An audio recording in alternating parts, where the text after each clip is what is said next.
धर्म की कथा, लेकिन इटावा में हुआ अपमान। कथावाचकों के साथ सरेआम बदसलूकी। अब इस धार्मिक विवाद में घुस आई राजनीति।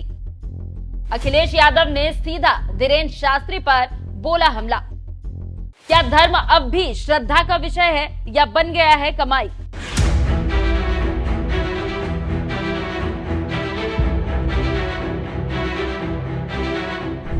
इटावा में कथा कहने गए कुछ लोगों को जातिवादी लोगों ने पकड़कर पीट दिया, जिसके बाद इस मामले में सोशल मीडिया में तूफान आ गया। हर तरफ से इसमें बयान आने लगे और अब इस धार्मिक विवाद में राजनीति ने एंट्री मार ली है। एसपी अध्यक्ष अखिलेश यादव ने बीजेपी सरकार पर हमला बोला है, लेकिन निशाना धीरेन्द्र कृष्ण शास्त्री पर किया है। इसलिए अब सवाल हो रहे हैं कि क्या धर्म अब भी श्रद्धा का विषय है या ये कमाई का विषय बन गया है और राजनीति का साधन।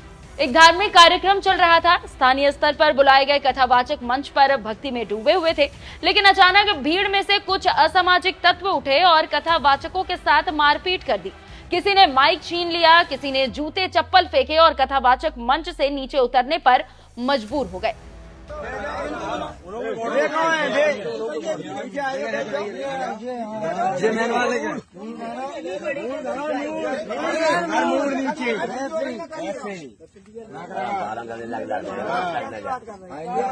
कभी नहीं करेंगे, वो कभी मत करना, इतना समझ लेना। तुम पंडित के हाथ से चुटैया कटवाए रहे अच्छा छाड़ी हो ना करो बस हटाओ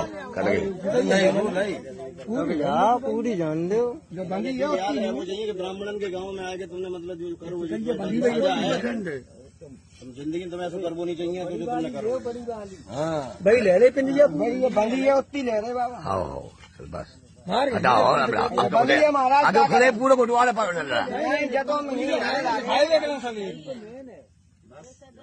अब हटाओ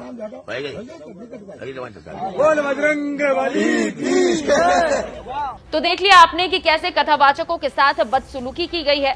इस घटना ने पूरे देश में सनसनी फैला दी। सोशल मीडिया पर वीडियो वायरल हुआ और सवाल उठने लगे कि धर्म के नाम पर इतनी नफरत क्यों। इसी को लेकर अखिलेश यादव ने एक प्रेस कॉन्फ्रेंस की। क्योंकि कई कथावाचक हैं जो 50 लाख रुपए लेते हैं। कोई किसी की हैसियत है कि धीरेन्द्र शास्त्री को बुला ले अपने घर कथा के लिए।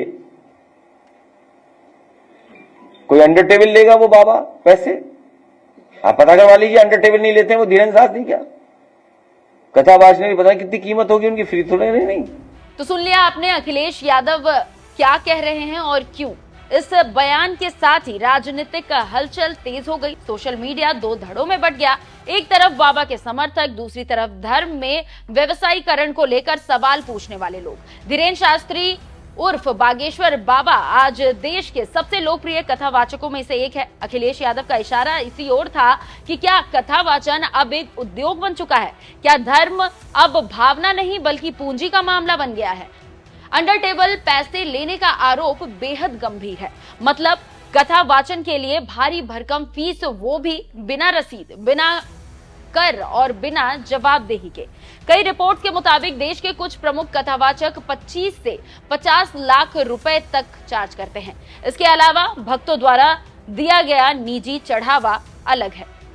प्रमुख कथावाचकों की अनुमानित फीस 15 से 20 लाख, सामान्य कथा 30 से 50 लाख, वीआईपी कथा सुरक्षा के साथ अतिरिक्त चढ़ावा, नगद और जेवरा। इससे आप समझ सकते हैं कि आजकल बाबाओं के क्या रेट है और उस रेट में भी किस तरह के भाव है। इसी को लेकर अखिलेश ने हमला बोला और धीरेन्द्र शास्त्री फंस गए। अब अखिलेश यादव बोले तो क्या बीजेपी कुछ ना बोले? ये कैसे हो सकता है? बीजेपी ने अखिलेश यादव के बयान को धार्मिक भावनाओं पर हमला बताया। पार्टी प्रवक्ताओं का कहना है कि बाबा पर निशाना साधकर सपा जनता की आस्था को ठेस पहुंचा रही है। बागेश्वर बाबा करोड़ों लोगों की आस्था का केंद्र है। अखिलेश यादव हिंदू संतों को बदनाम करने के लिए साजिश कर रहे हैं। इससे समझा जा सकता है कि कैसे कथावाचन अब राजनीतिक अखाड़ा बन गया है। लेकिन बीजेपी को इटावा की घटना पर ज्यादा टिप्पणी नहीं की, जिससे विरोधियों ने तंज कसा कि बाबा की रक्षा की चिंता है लेकिन कथावाचकों की नहीं।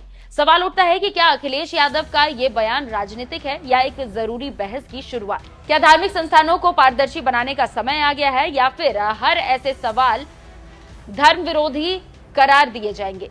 धर्म के नाम पर करोड़ों का खेल बंद होना चाहिए। धीरेन्द्र शास्त्री पर सवाल उठाओगे तो तुम अधर्मी कहलाओगे। जब मंच पर राम कथा होती है तब जनता आंखें बंद कर लेती है, लेकिन अब वक्त आ गया है क्या कि अब आंखें खोली जाए। क्या कथा के नाम पर करोड़ों की लेन देन सही है? क्या वीआईपी संतों का पर्दाफाश भी जरूरी है, या फिर धर्म की आड़ में चलने वाले इस धंधे को सवालों से बचा लिया जाएगा?